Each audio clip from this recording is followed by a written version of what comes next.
Oh, hello. Welcome to my garden. I'm Nicole. I am an esthetician by trade. I am also a gardener. I am a aspiring farmer. I work part-time on a flower farm. Me and my husband are starting this channel. We're calling it Growing Upstate because we live in upstate New York, and this is basically us growing our house, our family with dogs, and a garden, and we'll show you our home renovations and all of the fun things. So I guess we'll start with me giving you a little tour of the outside. This area looks a lot different than it did 2 months ago. We redid our deck, which was literally rotting and falling apart. At the same time, I decided to replace these short wooden raised beds that were falling apart. They were rotting. The dogs were digging everything up. And I got these really nice, high quality galvanized steel beds by Vigo Garden. And now the dogs can't get into them. Well, Archie did get into one of them. You'll see in the back. Those ones are a little bit shorter because they don't create that shape in the larger size or the taller size. So I did find Archie in there one day, but hopefully that was a one-off. But anyways, this seems to be working out a lot better and it's much more aesthetic. I have tomatoes mostly, way too many tomatoes. I will be giving a lot of these away. I've got some zucchini, eggplant, some zinnias in the corner. I have watermelon.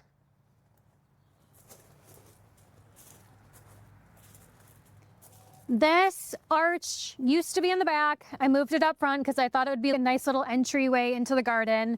So I'm growing these Japanese squash up on this side. And on the other side, I'm doing some cherry tomatoes. And then as you can see, I've got some peppers, some herbs, some lettuce, and this bed is my little strawberry patch. And another thing that I want to show you is I love mint, but as every gardener knows, you never ever want to plant mint in a bed because it will spread everywhere and take over everything. So what I like to do is I stock Facebook Marketplace for these copper wash bins. And I like to plant my mint in here. So I've got a few of them scattered throughout the garden. This one, I believe, is a strawberry mint. I have peppermint. I have spearmint. I think I have an apple mint somewhere. And I have a lemon balm as well. So let me take you back here. I still need to fill in this area with gravel. The configuration changed a little bit with my raised beds. So this used to extend further. But anyways, I got a couple high bush blueberries in pots over here. And then this is mostly herbs back here. So I've got lettuce. I planted some mountain mint this year. This is parsley. This here is the mountain mint, which is native to this area and it doesn't spread aggressively like other types of mint. A lot of florists will use this as a filler. I have some Tulsi holy basil, which is used in herbalism. This is some German chamomile. Over here, I've got some rosemary, some parsley, chives, and this is actually stinging nettles that I dug up from a park. I only took 2. There was a whole bed of them, and it looks like they're making some new foliage, so I'm pretty excited about this. If you don't know, stinging nettle is considered nature's multivitamin. And then along the fence is mostly just some ornamental plants, some herbs as well. I like to bring my house plants out for the summer because I feel like they want to enjoy the summer too. So giving them some fresh air. Hopefully they like it. And the deck is not 100% done. It's about 95% done, but we'll have to show you some before pictures because it was in pretty rough shape. I'm very, very happy with what it's looking like right now. And then I got this tall raised bed, also from Vigo, which I'm gonna put some ornamental plants in. Just kind of separates the garden space from the deck. This is a little bit of a disaster right now. I'm in the middle of lifting up all of these pavers, and I'm just gonna replace the whole thing with gravel because, as you can see, that river birch right there has pretty aggressive roots and is making the pavers all uneven. It was just a tripping hazard. So that's my next big project. I have these climbing roses that I planted 2 years ago and they're really taking off.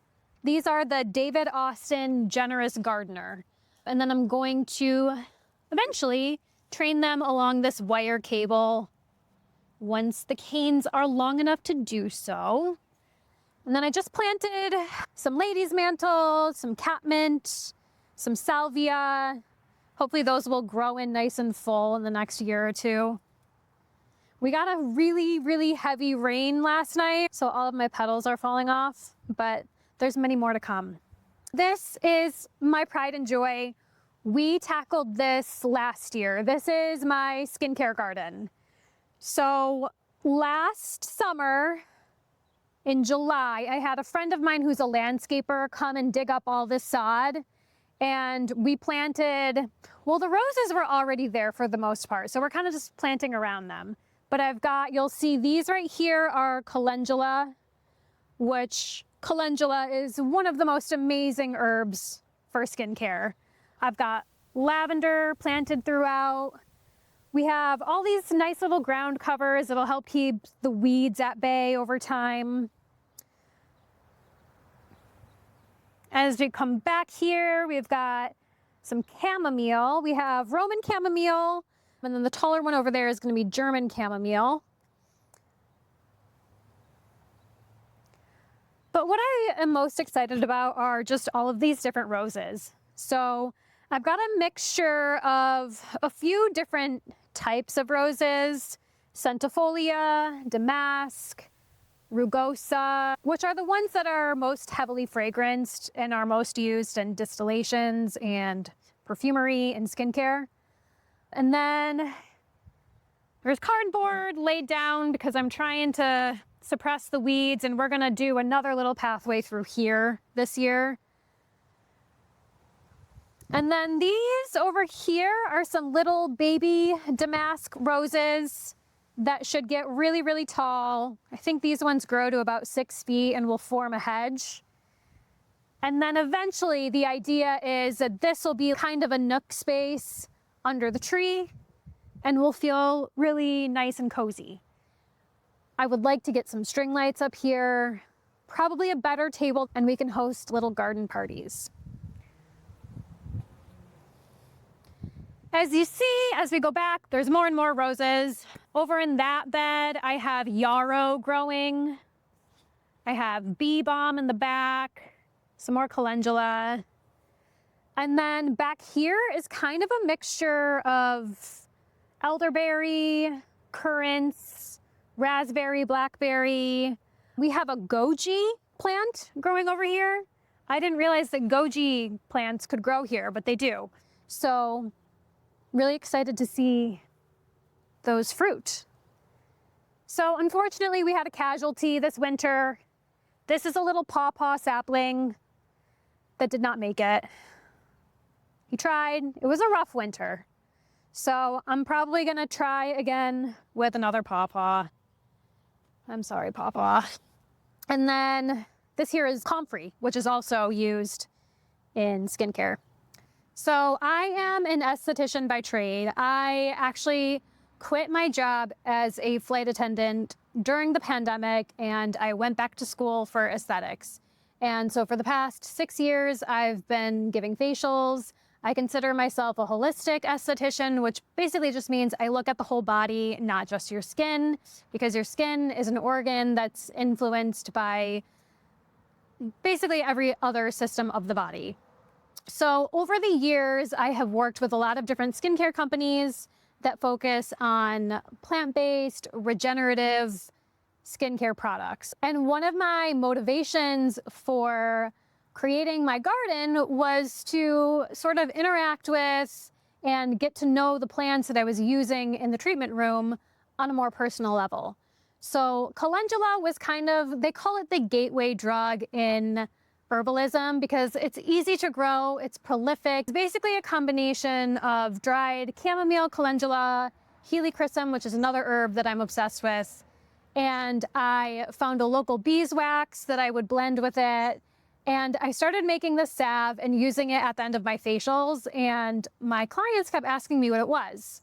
So I was like, well, maybe I can throw this in a jar and slap a label on it and see if anyone wants to buy it.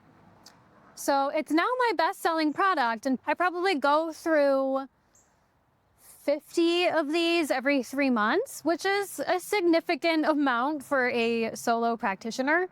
So I just wanted to show you, I call it Golden Hour Glow because it's this really beautiful golden color from the herbs and the beeswax. And I also add a little bit of sea buckthorn, which is a very vibrant orange color. So this is it. This is a very, very simple label that I created in Canva. And eventually I will invest some money into getting some better packaging. But this is why I'm doing what I'm doing. So also most recently this year, I decided that I wanted to learn more about larger scale farming so I can transition more from just your average gardener to how do you produce plants for market, for resale. So I got a part-time job at a flower farm. And it's been a really beautiful experience because it's a very small operation, which is all I think I would ever want to do anyways. But I've just gotten to learn more of the ins and outs of small-scale farming, which I think maybe is something that I want to do in the future, but we'll see. Release the hounds.